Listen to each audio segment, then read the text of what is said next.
दोस्तों सभी को नमस्कार। दोस्तों आज हमारा टॉपिक रहेगा मृदा विज्ञान का चौथा, जिसमें हम पढ़ेंगे प्रॉपर्टीज ऑफ सोइल यानी कि मृदा की प्रकृति। 3 टॉपिक हमारे पूरे हो चुके हैं, जिसमें हमने पढ़ लिया मृदा की परिच्छेदिका, मृदा का आयतनात्मक संगठन और अपने तीसरा टॉपिक पढ़ा था कल भारत की मृदाएं। आज हमारा टॉपिक रहेगा चौथा, जिसमें हम पढ़ेंगे मृदा की प्रकृति या मृदा की विशेषताएं। तो देखिए स्टार्ट करते हैं properties of soil.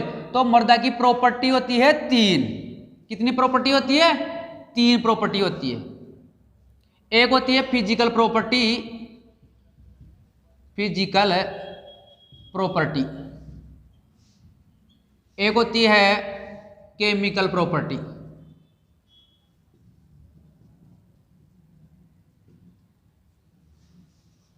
Chemical property और एक होती है biological, biological properties of soil.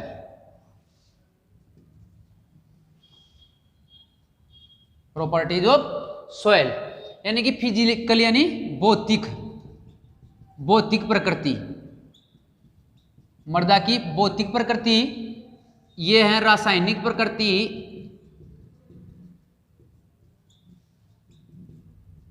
और ये है जैविक प्रकृति।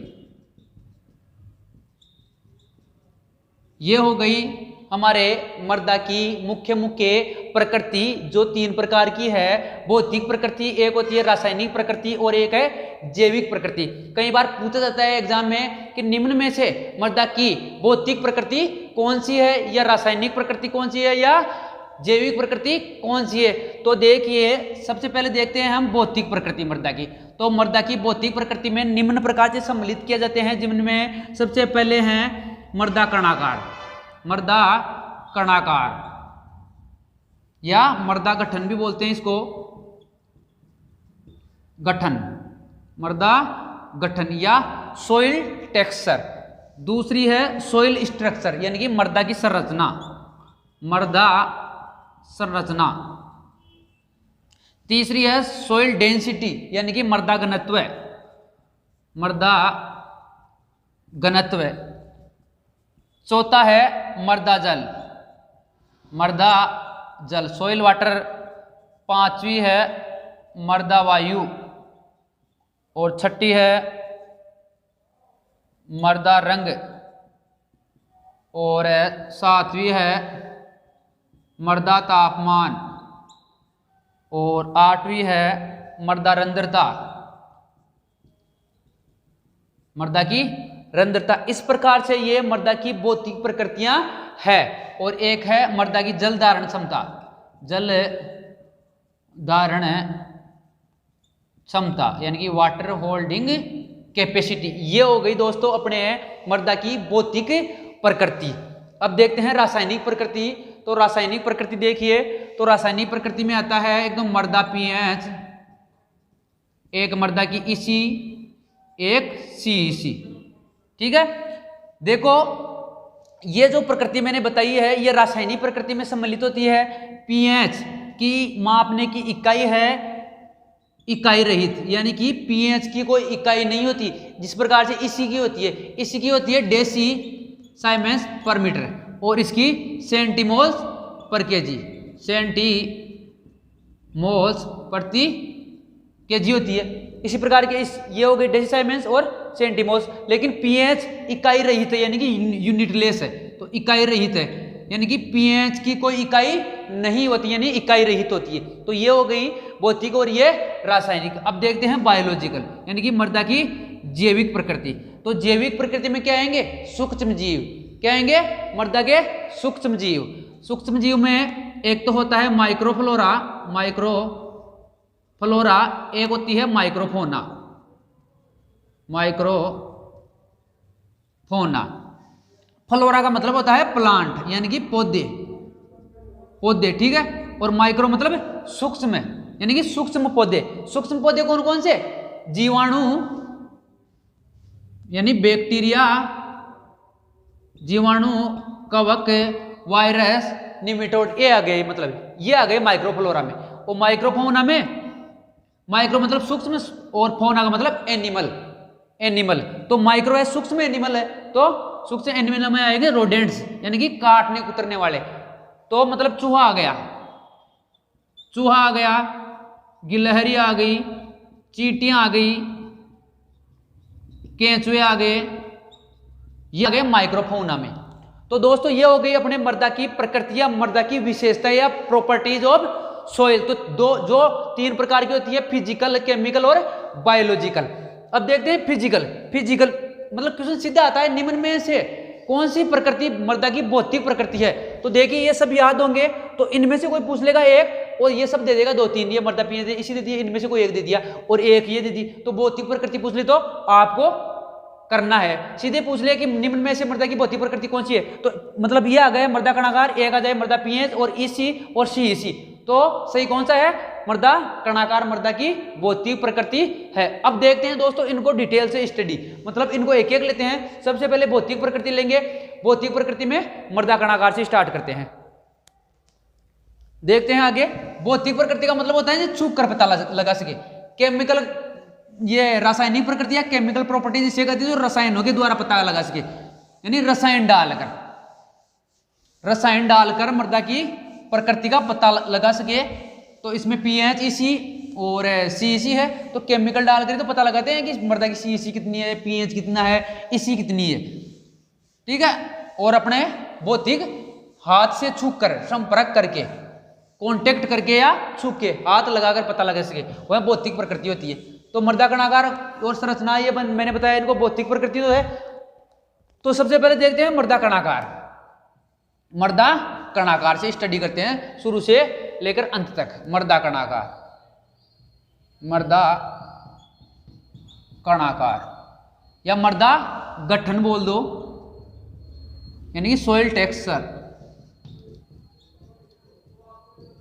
सोइल टेक्सचर देखिए क्या होता है soil texture. The relative proportion of sand, silt and clay is called soil texture, यानी कि मृदा में बालू, सिल्ट और क्ले का आपेक्षिक अनुपात, यानी कि मृदा में बालू कितनी है, सिल्ट कितनी है और क्ले कितनी है, इनका आपेक्षिक जो अनुपात होता है उसे ही क्या कहते हैं, मृदा गठन या मृदा कणाकार। तो देखिए मृदा में बालू, सिल्ट और क्ले यानी कि मृत्तिका। तो बालू, सिल्ट और क्ले इन कणों का आपेक्षिक अनुपात क्या कहलाता है, सोइल टेक्सचर। मृदा में बालू, सिल्ट और क्ले कणों का जो आपेक्षिक अनुपात होता है उसे ही मृदा का गठन या कणाकार कहते हैं। यह हो गया आपका मोटा मोटा मृदा कणाकार की परिभाषा। अब देखते हैं कि इन कणों का आकार कितना होता है, मतलब क्ले का कितना, सिल्ट का कितना और बालू का कितना आकार mm में, साइज में होता है। तो दोस्तों देखिए ISS, Indian society of soil science, international society of soil science, यानी कि अंतर्राष्ट्रीय मृदा विज्ञान सोसाइटी, अंतर्राष्ट्रीय मृदा विज्ञान सोसाइटी, ISS अंतर्राष्ट्रीय मृदा विज्ञान सोसाइटी ने इन मृदा कणों का आकार बताया है जो निम्न प्रकार है। देखिए कैसे, क्ले, सिल्ट और बालू। बालू में भी 2 प्रकार की बालू है, महीन बालू और मोटी बालू, महीन बालू और मोटी बालू, और लास्ट में है कंकड़ पत्थर यानी मोटे, ठीक है। ये हो गए आपके मृदा कणाकार। यहाँ पे साइज यानी आकार आएगा या व्यास आएगा इनका, ठीक है।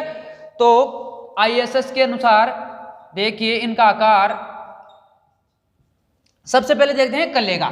तो 0.002 mm, 0.002 mm से कम इंपोर्टेंट है, वेरी मोस्ट है। पिछली भर्ती कृषि पर्यवेक्षक 2018 में पूछा हुआ है। इसके अलावा कई एग्जाम जेट वगैरह में पूछा जाता है कि क्ले कणों का आकार कितना होता है। तो वेरी इंपॉर्टेंट है क्ले कणों का आकार की 0.002 mm से कम होती है क्ले कणों का आकार। इसी प्रकार से इनका भी देखते हैं, 1 0 इसमें से कम कर लो, देखिए 0.002 mm से 0.02 यानी कि 1 0 कम कर दिया तो सिल्ट का हो गया। अब इसको इधर देख दो 0.02 से फिर 0 कम कर दो 1 0.2 ठीक है। अब देखते हैं इसका तो 0.2 से 2 mm और लास्ट वाला 2 mm से अधिक, ये mm में mm ठीक है। कल्ले का याद रख लो, ये याद हो जाएंगे। कल्ले का इंपॉर्टेंट है 0.002 mm से कम। अब इसमें से 1 0 कम कर दो तो सिल्ट का हो जाएगा, इसमें से 1 0 कम कर दो तो महीन बालू का, इसमें से 1 0 कम मोटी बालू का और लास्ट वाला कंकड़ पत्थर का हो गया। 0.002 mm किसका होता है? कल्ले का। ये हो गया आपके मतलब है जो मर्दा कणाकार है इनका आकार। 0.2 से 0.02 से 0.2 0.2 से 2 mm ये हो गया। ये हो गया अपने ISS के अनुसार मर्दा कणों का आकार। अब देखते हैं अपने कि मर्दा कणाकार से संबंधित कुछ मर्दाएं हैं, मर्दा कणाकार से संबंधित कुछ मर्दाएं हैं जिनको हम डिटेल से देखते हैं। देखिए इसमें क्या कौन कौन सी आती है? कल्ले, सिल्ट और बालू। कल्ले, सिल्ट और बालू मर्दाएं। बालू मर्दा ये तो कण आए थे, कल्ले के कण और सिल्ट के कण और बालू के कण। तो देखते हैं बालू मर्दा, एक सिल्ट मर्दा यानी कि इसको Sandy soil, Sandy soil, silt soil और लास्ट वाली है कल्ले मर्दा यानी कि कल्ले सोयल। इसके अलावा लोमी सोयल यानी कि दोमट मर्दा, दोमट मर्दा यानी कि लोमी, लोमी सोयल और लास्ट वाली है दो और बच गई, एक है लाइट सोयल और एक है हेवी सोयल यानी कि हल्की मर्दा और भारी मर्दा, हल्की मर्दा और भारी मर्दा यानी कि लाइट सोयल और हेवी सोयल।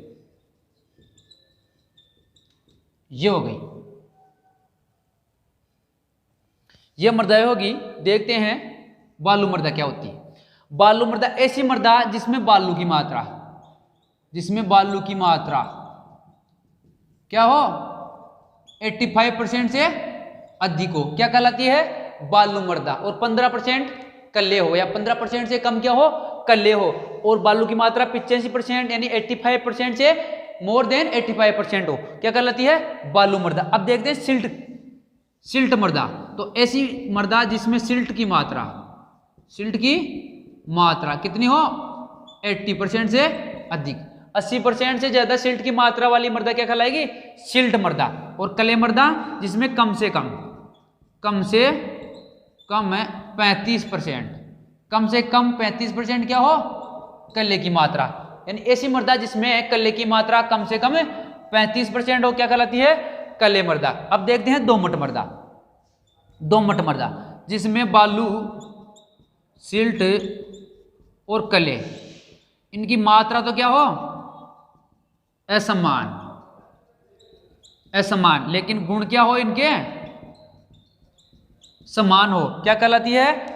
बालू मर्दा। दोबारा से देखिए, बालू मर्दा वह मर्दा होती है जिसमें बालू, सिल्ट और कले की मात्रा तो असमान होती है जबकि उनके तीनों के गुण क्या हो? समान हो, क्या कहलाती है? दोमट मर्दा या लोमी सोइल। अब देखिए अनुपात कितना होता है बालू, सिल्ट और कले का? तो वह होता है 40 40 और 20 यानी कि 40% 40% और 20%। किसका? बालू, सिल्ट और कले। यानी कि मात्रा असमान है, 40 है 40 है और एक में 20 है तो असमान मात्रा हो गई, लेकिन इनके गुण समान होगा। और यह कृषि की दृष्टि से सर्वाधिक बेस्ट मर्दा है। कृषि की दृष्टि से सर्वाधिक उपयुक्त या बेस्ट मर्दा होती है। कौन सी मर्दा?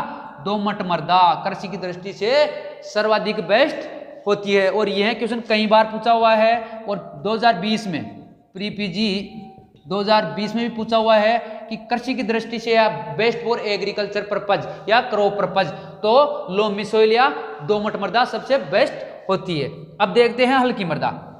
तो ऐसे नहीं कि हल्की मतलब उसका वजन कम हो, और ऐसा है भारी मर्दा, ऐसा नहीं कि उसका वजन हो वजन ज्यादा हो, ऐसा नहीं है बिल्कुल भी, वजन के आधार पर नहीं है, ये है अपने जुताई के आधार पर। किस आधार पर? जुताई के आधार पर। मतलब हल होता है, हल होता है तो हल को अंदर डालते हैं, मतलब जो हल या पलाव जो भी है, जिस मर्दा में जुताई आसानी से की जा सके, मतलब हल जल्दी से इंटर कर सके, जो ये मर्दा है जल्दी से इंटर कर गया, जल्दी से इंटर कर गया तो आसानी से जुताई हुआ है बुआई हो जाएगी, तो वह कहलाती है हल की मर्दा। तो बुआई व जुताई आसानी से की जा सके, बुआई व जुताई आसानी से की जा सके, ऐसी मर्दा क्या कहलाती है? हल की मर्दा। एग्जाम्पल के लिए बालू मर्दा, बालू मर्दा हल की मर्दा होती है, नहीं समझे? बालू मर्दा हल की मर्दा होती है क्योंकि उसमें बुआई व जुताई आसानी से की जा सकती है, ठीक है। बालू मर्दा हल की मर्दा होती है। अब भारी मर्दा है जिसकी बुआई व जुताई आसानी से नहीं की जा सकती क्योंकि वह कठोर होती है, जिसके कारण हल इंटर नहीं कर पाता, ठीक है। तो जो जुताई कठिन की जा सके, जुताई बुआई व जुताई, जुताई लिख लो डायरेक्ट, जुताई कठिन, यानी कि जुताई आसानी से नहीं की जा सके तो कठिन होती है जुताई, मतलब हल इंटर नहीं करता। एग्जाम्पल के लिए कले मर्दा, कले मर्दा, जो कले मर्दा है वह काटी होती है, मतलब कठोर होती है, जिसमें हल इंटर नहीं करता, जिससे क्या हो? जुताई कठिन होती है, तो वह भारी मर्दा होगी। हल की मर्दा का एग्जाम्पल है बालू और भारी मर्दा का एग्जाम्पल है कले मर्दा। तो दोस्तों अपने ये हो गया मर्दा कणाकार या मर्दा गठन या सोइल टेक्सचर, जिसका हमने कंप्लीट रूप से स्टडी कर ली, इसकी परिभाषा देख ली और ISS के अनुसार इसकी मर्दा कणों का आकार देख लिया, और इससे संबंधित कुछ मर्दाएं थी उनके बारे में भी हमने कंप्लीट रूप से पढ़ लिया। दोस्तों अपने कल पढ़ेंगे अपने मर्दा की संरचना, जो कि मर्दा की भौतिक प्रकृति की दूसरे नंबर की प्रकृति है। धन्यवाद दोस्तों, तब तक आपको नमस्कार, धन्यवाद, प्रणाम।